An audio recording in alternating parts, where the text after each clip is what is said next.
Everyone has heard stories about little kids and their imaginary friends. Maybe you even had one when you were little. Someone only you could see and only you could talk to. Your imaginary friend probably had a name too. Or maybe you both had a song that you liked to sing together. Imaginary friends are a strangely common phenomenon with children all over the world. But what if imaginary friends aren't imaginary?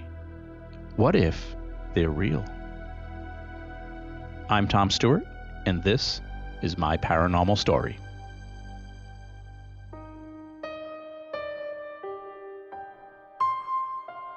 Before I start this episode, I want to thank you for listening. And if you really like my stories and would like to show your support, you can buy me a coffee. Just go to the website, buymeacoffee.com/myparanormal, and you can literally buy me a coffee.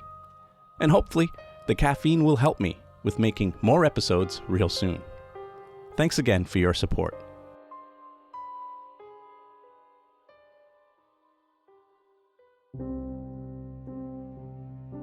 For the first 6 or 7 years of my life, I grew up living with my mother and father in a house in Providence, Rhode Island. It was a nice little single-family home on a nice little side road just down the street from the park. I was pretty young, so I don't have too many memories from living there. Just little glimpses of memories and feelings from when I was a little boy. None of them were scary at the time. At least, I don't remember being scared. But I feel like maybe I should have been afraid, because some of these memories are probably the first paranormal experiences I've ever had. I can vaguely remember spending lots of time in the backyard, just playing by myself. The yard was mostly dirt with patches of grass here and there. It had a small garden which hadn't been tended to in at least a summer or two. There was a chain link fence going around all 3 sides of the yard, right up to the edges of the house. And the back of the house was gray mostly, with little sections of different colors. The front and sides of the house were painted yellow, but the back was where my dad would try out different paint colors to see which one he liked best. And then he would just paint the 3 visible sides of the house that color. And most of the time, I'd be in the backyard, making up games to play or riding around in my big wheel. I think for a while I used to collect bugs too, but like I said, most of the memories are fuzzy now. But one thing about the backyard that I definitely remember is that one big tree. The trunk grew out of the ground in the corner of the yard, and the huge branches covered most of the yard and the neighboring yards too. From a distance, it was probably a beautiful tree, but I only ever remember seeing it from below, where it always looked kind of creepy. My dad hung a tire swing on one of the branches for me, and I used to spend a lot of time on that tire just daydreaming about who knows what. But often I would sit there on the tire staring up into the branches of the tree, and the branches and the leaves were always moving and swaying, almost as if the tree was alive and animated in some way. Like, not just a living thing, but something that was actually alive. And the way the rope from the tire swing would creak as I swung back and forth sounded like the tree was moaning. It was like it was talking to me sometimes. I felt as if someday the tree was just going to reach out and pick me up with those branches. Even at night, when I would be in bed, I would lie there listening to the branches creak and moan in the wind. And some nights, the shadows from those branches would shine through my window and make it look like the tree was climbing into my bedroom. Whenever I watch the movie Poltergeist, and I see the scene where the tree crashes through the window and takes Robbie, it brings me back to being a little kid in my bedroom and thinking about that tree that I had in my backyard too. My bedroom itself was a little bit eerie. It was located on the 2nd floor to the right of the staircase. There was just the one window looking into the backyard. It had slanted ceilings over most of the room, and there was a huge pillar going up through the middle, which housed the brick chimney that went from the 1st floor up through to the roof. They all made the room feel so much smaller than it really was. Though I suppose I didn't need much space at 6 or 7 years old. I had a small kid's bed, a small bureau for my clothes, a toy box, and probably a bunch of other toys and kids' stuff lying around. But one thing I don't remember, though, is any colors. As hard as I try, I can't recall what color the wallpaper was or if I had a rug with any designs on it. The only color I can remember is the small white door in the far wall. It was sort of a small closet door that led to the crawl space in the small of the wall under the slanted ceiling. It was used for storage, and I, of course, wasn't allowed to go in there. But for some reason, to this day, I still remember that little white door. Not just because I wasn't allowed in there, but because that's where my imaginary friends lived. At least, I think they were imaginary.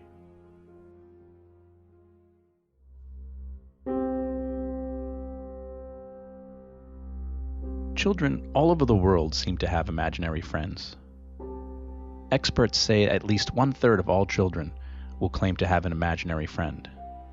And that's just the ones who tell us about them. It's one of those strange things that we all have in common, regardless of where we're from.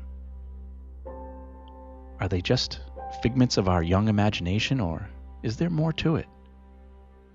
Some people believe children are more sensitive to unknown things around us. Their young minds haven't yet developed fully, or maybe it's that their senses haven't been narrowed yet. Perhaps a young, innocent mind is what is required to see the invisible things that exist all around us. And for several generations now, if not further back, there have been thousands and thousands of stories about children claiming to have imaginary friends. Friends who suddenly teach them words and phrases that they couldn't have learned anywhere else. Little kids who suddenly know all about events or people that existed before they were even born. One of the stories that I remember reading was about a 4-year-old girl named Jenny. She kept telling her mother and her grandmother about her imaginary friend, how they would have tea parties together and watch cartoons. Then one day, Jenny's grandmother decided to ask about the imaginary friend. "Is your friend with us right now?" "Yes," said Jenny. "Well, where is he?" "He's a she, Grandma, and she's sitting right next to me." "Well, what's her name?" "Her name is Tracy," she said. And the grandmother asked, "How old is Tracy?" And Jenny replied, "She's 32. "Oh yeah? And what does she do for a living?" her grandmother asked. And Jenny replied, "She doesn't do anything. She's dead. But when she was alive, she used to do what Daddy does." See, Jenny's dad is a police officer, and his sister, Tracy, was also a police officer who died on duty at the age of 32, 6 weeks before Jenny was born. There are so many stories like this one, some of them a little bit spookier, some of them straight out of horror movies. But as an adult, for some reason I still remember my imaginary friends. And they weren't people from the past or evil monsters or anything like that. They were actually animals, and they would come out and visit me at night. Along with my mom and dad, I also had 2 dogs growing up. A French poodle named Fufu, who mostly hated people and used to just hide under the couch in the living room. And we had a big, shaggy white sheepdog named Tuffy.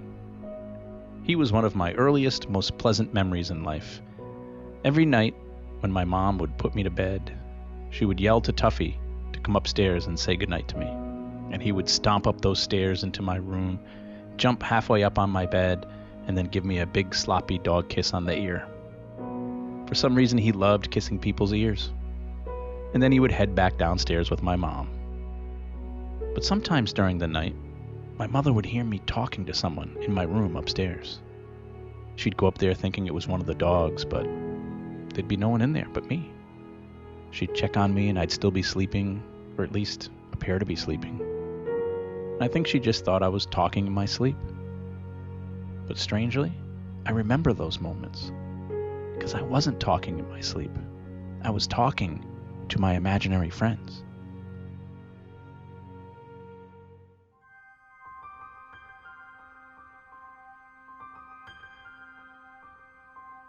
Now, like I said, I don't remember many colors from my bedroom, but strangely enough, I vividly remember the imaginary animals and how colorful they all were.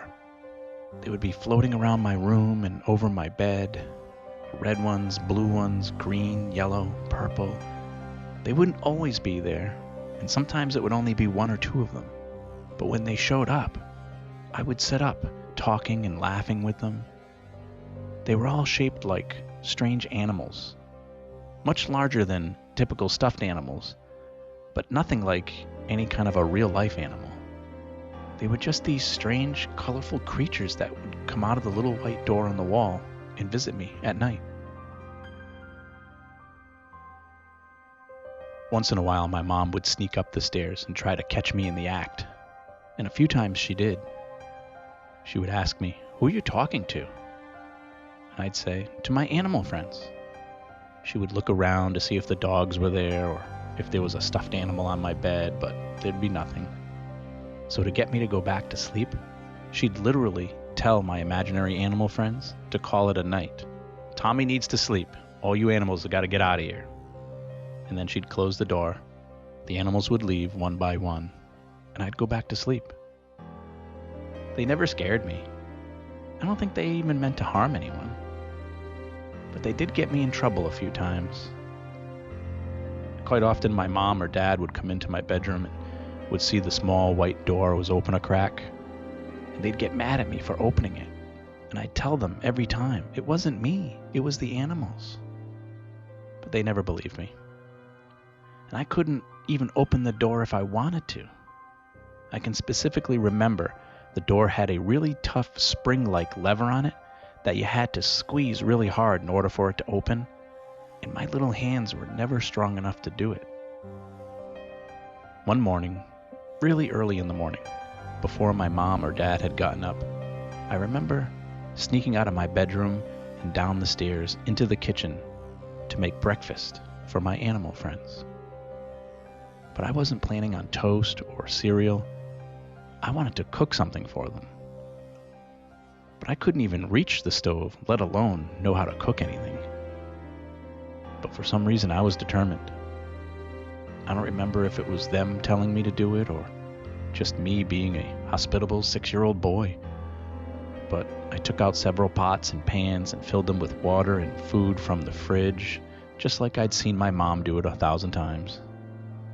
I pulled a dining room chair up to the stove, climbed up, and put all the pots and pans on the stove and turned on all the burners. And I stood there on the chair in my pajamas, thinking I was cooking breakfast for my friends.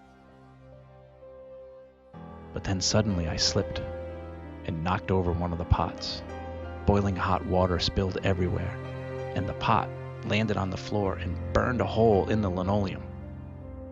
Of course, my parents heard the loud bang and rushed downstairs to the horror of their only child, inches away from burning himself with hot water and minutes away from burning the house down. They quickly got me out of there, shut off the stove, and cleaned up the mess. When they asked me what I was doing, I told them the truth. I was making breakfast for my friends. Not too long after that, we ended up moving. My mother and father divorced when I was about 7, and I went to live with my mom in an apartment in Pawtucket, Rhode Island. And that was the last I ever saw of my imaginary friends. But to this day, as an adult, I can still remember what they look like. I still remember the creepy tree creaking out back, and I still remember that hole I burned into the kitchen floor. None of it seemed imaginary. It all seemed very real to me.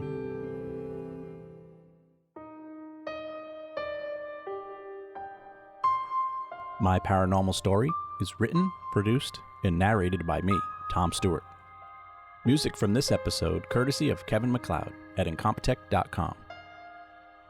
If you enjoy my stories and would like to support the podcast, you can go to buymeacoffee.com/myparanormal or just click on the donate button on my website at myparanormalstory.com. I also have t-shirts and coffee mugs for sale. Unfortunately, podcasts cost money and your support helps me keep this podcast running. So thank you for your support. Please don't forget to subscribe so you'll know when I've added new episodes, and feel free to follow me on Facebook and Instagram. Just search for My Paranormal Story. If you have a podcast and you'd like to have me as a guest, or if you would like to ask me a question or tell me your paranormal story, you can email me at myparanormalstorypodcast@gmail.com. Thanks for listening. I'm Tom Stewart, and this is My Paranormal Story.